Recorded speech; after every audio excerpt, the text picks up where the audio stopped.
Dear students, आज के class में स्वागत है आप सबका। और आज हम पढ़ने जा रहे हैं आर्ट्स क्लासेस में कि what is the syllabus of 10th class in Bihar school examination board Patna. Bihar school examination board Patna का क्या सिलेबस होता है आर्ट्स क्लासेस के थ्रू आज हम बताएंगे आपको। जहां हम ये सभी देख रहे हैं, संस्कृत, सामाजिक विज्ञान, हिंदी और अंग्रेजी, ये चारों सब्जेक्ट्स एक एक करके हम आपको पढ़ाएंगे, बताएंगे। और इसके आगे हम इसमें बताने जा रहे हैं कि 10th क्लास का सिलेबस क्या है। तो सिलेबस में देखेंगे बच्चे, इंग्लिश का जो सिलेबस है 100 नंबर का क्वेश्चन पूछता है। 100 नंबर के क्वेश्चंस में पहले मैं बता दूं 100 नंबर क्वेश्चंस के पहले कि अंग्रेजी बिहार स्कूल एग्जामिनेशन बोर्ड में ये पेपर लेना कंपलसरी है, लेकिन इसमें पास होना या फेल होना कंपलसरी नहीं है। परीक्षा में अपीयर होना कंपलसरी है। इसके जो नंबर मिलते हैं वो नंबर हमारे बिहार स्कूल एग्जामिनेशन बोर्ड का जो मार्कशीट आता है उसमें ऐड नहीं होता है, मात्र इसमें अपीयर होना ज़रूरी है।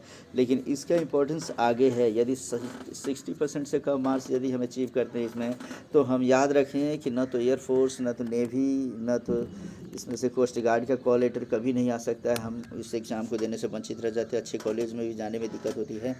इसलिए इंग्लिश के पहले सिलेबस को हम ठीक से समझेंगे कि किसी भी हाल में 60% से कम मार्क्स हमारा बोर्ड के एग्ज़ाम में ना आए। तो उसको जानने के लिए हम यहाँ देख रहे हैं कि इंग्लिश का सिलेबस। अब मैं बता रहा हूँ कि 100 नंबर का क्वेश्चन ये पूछता है। 100 नंबर का पेपर होता है जिसमें 50 नंबर का ऑब्जेक्टिव और 50 नंबर का सब्जेक्टिव क्वेश्चन। तो सेक्शन ए खंड जो देखेंगे हम, सेक्शन ए खंड में ऑब्जेक्टिव क्वेश्चन 50 नंबर के रहते हैं और 50 प्रश्नों के उत्तर देना होते हैं। जनरली 60 क्वेश्चन पूछता है जिसमें से 50 प्रश्नों का उत्तर देना होता है।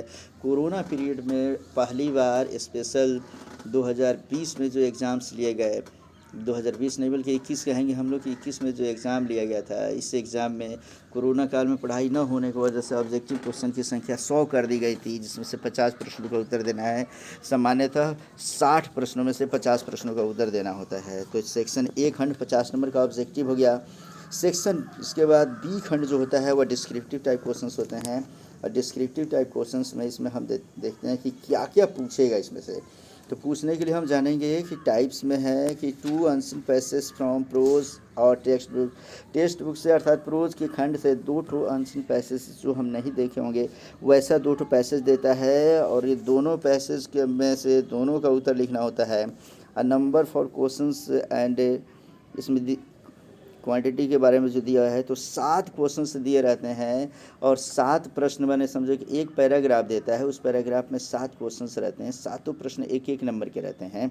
और उसको यदि हम लिखते हैं, एक ही 2 नंबर के रहेंगे तो एक एक नंबर के रहेंगे, 2 नंबर के रहेंगे सातों प्रश्न। तो 2 एक नहीं बल्कि 2 नंबर समझेंगे। 2 प्रश्न 2 अंक का मतलब है कि 7 दूनी 14 नंबर इसमें मिलेंगे हमें।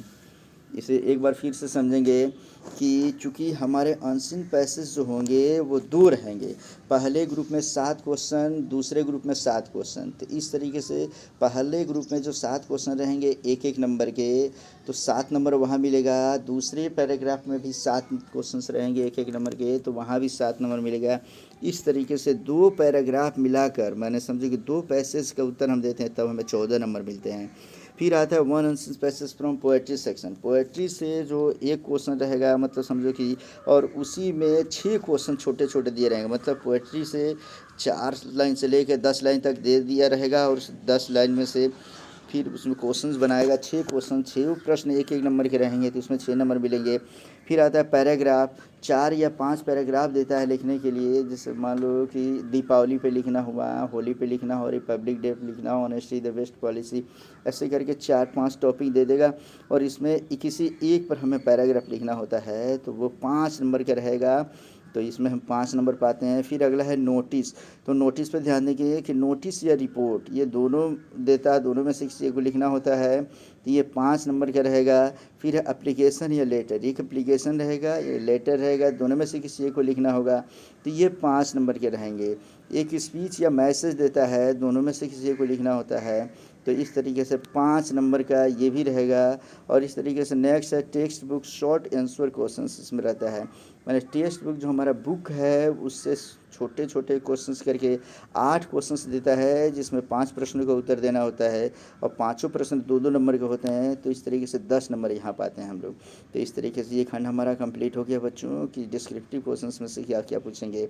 अब आते हैं कि ऑब्जेक्टिव क्वेश्चन जो पूछेगा वो कहाँ से पूछेगा, कहाँ से हम पढ़ेंगे। तो उसके लिए हम ग्रामर पर्सन और बुक ये दोनों एक एक करके देखते हैं, दोनों मिलाकर इसमें पूछेगा। तो ग्रामर पर्सन का वॉइस खंड से 3 क्वेश्चन, नरेशन से 3 क्वेश्चन पूछेगा। सब्जेक्ट वर्ब एग्रीमेंट यहाँ देख लेंगे हम जो लिख रखे हैं कि वॉइस से 3 क्वेश्चन, नरेशन से 3 क्वेश्चन। सब्जेक्ट वर्ब एग्रीमेंट मतलब समझो कि किस सब्जेक्ट के साथ कौन सा वर्ब लगेगा, जैसे ही के साथ इज लगेगा कि वेयर लगेगा कि आर लगेगा, ये सब सोचना है हमें। तो इस तरीके से सब्जेक्ट वर्ब एग्रीमेंट हो गया। फिर प्रीपोजिशन 3 नंबर का क्वेश्चन 3 तो पूछेगा। स्पेलिंग टेस्ट 3 पूछता है, इसलिए स्पेलिंग टेस्ट पर भी ध्यान देना है। और साथ में ट्रांसलेशन 5 नंबर का पूछता है। ये 5 नंबर एक कहीं ना कहीं खंड खंड करके हमें दे देगा और इस ट्रांसलेशन से संबंधित 5 नंबर यहाँ पाएंगे। इसके बाद बुक की बात करेंगे तो बुक से ऑब्जेक्टिव क्वेश्चन 30 नंबर के रहते हैं, काफ़ी इंपॉर्टेंट ऑब्जेक्टिव क्वेश्चन, जिसमें मुख्य तौर पे लेसन तथा राइटर जो होंगे उससे 3-4 क्वेश्चन पूछता है और कैरेक्टर 3-4 पूछता है। मैंने किस पार्ट के लेखक कौन है ये पूछ लेगा और उसके बाद से किसका कैरेक्टर कौन है, मैंने किस पार्ट का कौन व्यक्ति ज़्यादा इंपॉर्टेंट है, जैसे गिल्लू कौन था पूछ दिया गया। ऐसे ऐसे करके क्वेश्चन पूछेगा और उसको हमें बताना होगा। और बाकी बुक्स के अंदर से जो क्वेश्चन पूछेगा उससे कंप्लीट करेंगे। तो इस तरीके से हमारा सिलेबस इसका कंप्लीट हुआ।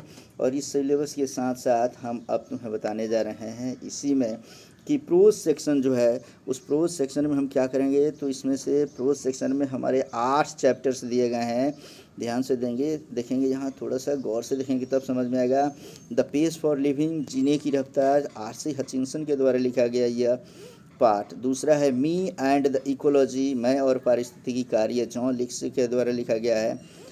तीसरा इसमें से गिल्लू, गिलहरी का बच्चा, ये महादेवी वर्मा के द्वारा लिखा गया है। What is wrong it Indian films, भारतीय फिल्म की क्या कमियां हैं, ये सत्यजीत राय के द्वारा लिखा गया ये है। और अगला है एक्सेप्टेंस स्पीच, स्वीकृत भाषण, अलेक्जेंडर एरिस की रचना, ये काफ़ी इंपॉर्टेंट है। किस तरीके से अलेक्जेंडर एरिस अपने माँ के नहीं जाने पर खुद जाता है और क्या स्पीच देता है वो इसमें हम पढ़ेंगे। वंस अपॉन ए टाइम, बहुत पहले, ये टॉनी मॉरिसन की रचना है, ये पढ़ेंगे हम लोग। The unity of Indian culture, ये 7वां चैप्टर है, जिसमें समझो कि इसमें हम पढ़ेंगे हुमायूं कबीर की रचना है ये।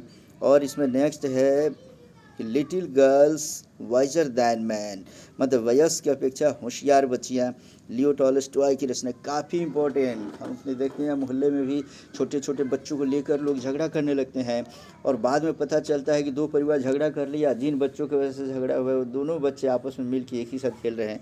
इसके बारे में लियो टॉलस्टॉय ने बहुत अच्छी ये लेसन लिखी है। तो 8 लेसन हम इसमें से प्रोज खंड से पढ़ेंगे। और अब पोएट्री की बात करेंगे तो पोएट्री खंड में हम पढ़ेंगे फिर 9 से लेकर 16 तक, मतलब 8 लेसन इसमें भी है, जिसमें कहता है गॉड मेड द कंट्री, ईश्वर ने गांव बनाया, ये विलियम कॉपर की रचना है, इसे हम पढ़ेंगे। नेक्स्ट है ओड ऑन सॉलिट्यूड, निर्जनता में गीत, माने इस तरीके से इसमें अलेक्जेंडर पोप की ये रचना काफ़ी इंपॉर्टेंट, इसे भी पढ़ेंगे हम लोग। अगला है पॉलीथीन बैग, आज के डेट में ये जो पॉलीथीन बैग है इसके बारे में दुर्गा प्रसाद पांडा ने लिखा है, इसके बारे में हम पढ़ेंगे। नेक्स्ट है the inner than a crescent, मतलब कटे हुए, इसमें बताता हुआ है कि इसमें से बालचंद से पतला, माने समझो कि हमारे बालचंद से पतले कटे हुए जो बाल होते हैं उससे भी पतला कोई चीज़ हो सकता है क्या। तो इसमें विद्यापति की ये रचना है, हम इसमें पढ़ेंगे। नेक्स्ट है कि द एम्प्टी हार्ट, माने शून्य हृदय, इसके बारे में हम पढ़ेंगे बच्चों कि इसमें से पेरिजेमी थुरौन की रचना है ये, पूरन सिंह तो दूसरे चैप्टर लेसन के लेखक है, इसमें से पेरिजेमी थुरौन की रचना हम पढ़ेंगे। नेक्स्ट है कोयल की रचना पूरन सिंह ने किया है, ये पढ़ेंगे नेक्स्ट। अगला इसमें द स्लीपिंग पॉटर, माने सोता हुआ कूली जो है, लक्ष्मी प्रसाद देवकोटा की रचना है ये, इसे पढ़ेंगे हम लोग। और मार्था के साथ ही समझो ये कथावाचक लड़की किस तरीके से कथा करती है और उसके बारे में हम पढ़ेंगे, जिसको वाल्टर डिला मेयर ने लिखा है। और इस तरीके से 8 प्रोज से और 8 पोएट्री से, इसमें से 16 चैप्टर जब हम पढ़ लेते हैं तो हमारा ये लेसन समाप्त हो, बुक ख़त्म हो जाता है। रीड, थिंक एंड एंजॉय में से 2 लेसन पढ़ना है। स्पेयर द डॉट, यानी डंडे का उपयोग कम करें। हमारी स्वतंत्रता क्या है, समस्त चीज़ों के बारे में इसमें बताया गया है। द लास्ट लीफ, अंतिम पत्ता, ये 2 लेसन पढ़ते हैं और इसी के साथ हमारा ये टॉपिक ख़त्म होता है। अर्थात इस पेज में, इस क्लास में हमने पढ़ा कि हमारा सिलेबस क्या है और सिलेबस के अनुसार कितने चैप्टर्स प्रोज के दिए गए हैं, कितने चैप्टर्स पोएट्री के दिए गए हैं, प्रोज और पोएट्री मिलाकर। उसके बाद से जो 2 लेसन और है वो हम पढ़ते हैं। तो इस तरीके से पूरा सिलेबस हमारे दिमाग में बैठ जाना चाहिए, और अगर इतना बैठता है तो कम से कम 5 से 6 नंबर के क्वेश्चन की तैयारी तो इसी से हो जाती है बच्चों। फिर आगे हम पढ़ेंगे अगले क्लास में। इंग्लिश का पहला लेसन मैं शुरू करूँगा, द पेज फॉर लिविंग। तब तक के लिए इस लेसन को देखो 1 बार, 2 बार, 3 बार।